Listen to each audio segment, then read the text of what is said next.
ആരോഗ്യം അമൂല്യം.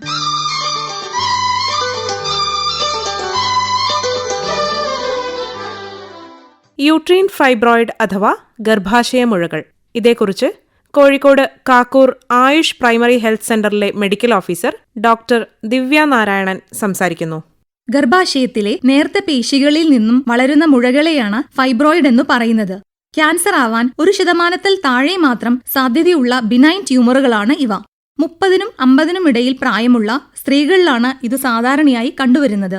ഇത് ഉണ്ടാകുവാനുള്ള കാരണം എന്തെന്ന് കൃത്യമായി പറയാൻ സാധിക്കില്ലെങ്കിലും പാരമ്പര്യ ഘടകങ്ങൾ ഇത് ഉണ്ടാക്കുന്നതിൽ ഒരു പ്രധാന പങ്കുവഹിക്കുന്നു. അമ്മയ്ക്കോ സഹോദരിമാർക്കോ ഫൈബ്രോയിഡ് ഉണ്ടായിട്ടുള്ളവരിൽ മറ്റുള്ളവരെക്കാൾ ഇത് ഉണ്ടാകാനുള്ള സാധ്യത കൂടുതലാണ്. അമിത വണ്ണമുള്ളവർ, മാംസാഹാരം അമിതമായി കഴിക്കുന്നവർ, ആദ്യ ആർത്തവം നേരത്തെ വന്നവർ, ആർത്തവം വൈകി നിന്നവർ എന്നിവരിൽ ഇത് കൂടുതലായി കണ്ടുവരുന്നു. ഈസ്ട്രജൻ ഹോർമോണിന്റെ കൂടുതലായുള്ള പ്രവർത്തനമാണ് ഇതിനു കാരണം. PCOD രോഗമുള്ളവരിൽ ഈസ്ട്രജന്റെ അളവ് കൂടുതലുള്ള ഘട്ടത്തിൽ മുഴകൾ വളരാനുള്ള സാധ്യതകളുണ്ട്.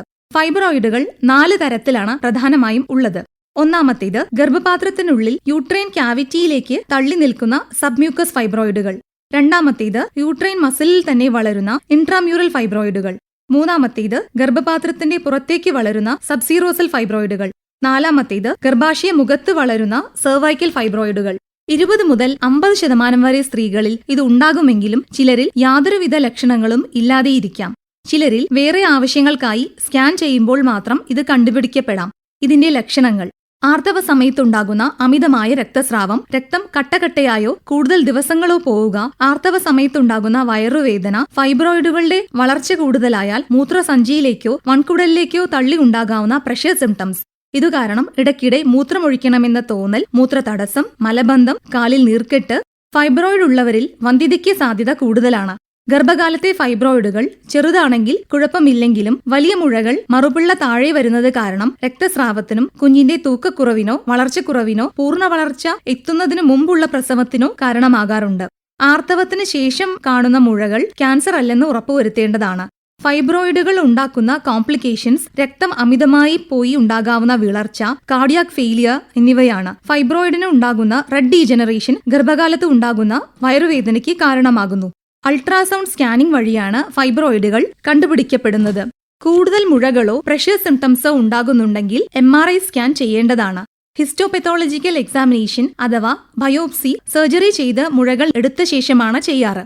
ഹോമിയോപ്പതിയിൽ ഗർഭാശയ മുഴകൾ ചുരുങ്ങാനും അമിത രക്തസ്രാവം നിൽക്കാനും ഫലപ്രദമായ മരുന്നുകൾ ലഭ്യമാണ്. Calcarea carb, calcarea fluor, phosphorus, apis, aurum mur natronatum, conium mac, kali carb, lachesis, lycopodium, silicea, nux vomica, thuja, tuberculinum, fraxinus americanus എന്നീ ഹോമിയോ മരുന്നുകൾ ഫൈബ്രോയിഡിൽ ഫലപ്രദമായി കാണാറുണ്ട്. മരുന്നുകൾ എടുക്കുമ്പോൾ 3 മാസത്തിലൊരിക്കലോ 6 മാസത്തിലൊരിക്കലോ സ്കാൻ ചെയ്ത് അതിന്റെ വലിപ്പം കുറയുന്നുണ്ടോ എന്ന് ഉറപ്പുവരുത്തേണ്ടതാണ്.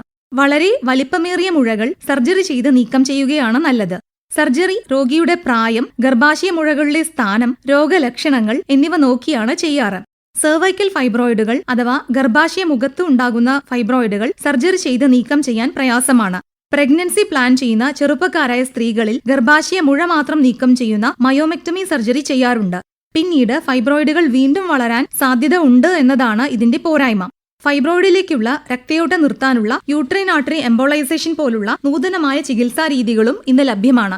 വളരെ വലിപ്പം കൂടിയ ഫൈബ്രോയിഡുകളിൽ ഗർഭപാത്രം തന്നെ എടുക്കേണ്ടി വരുന്നു. അത് ഓപ്പൺ സർജറി അല്ലെങ്കിൽ ലാപ്രോസ്കോപ്പിക് അഥവാ താക്കോൽദ്വാര ശസ്ത്രക്രിയയിലൂടെ നീക്കം ചെയ്യാവുന്നതാണ്.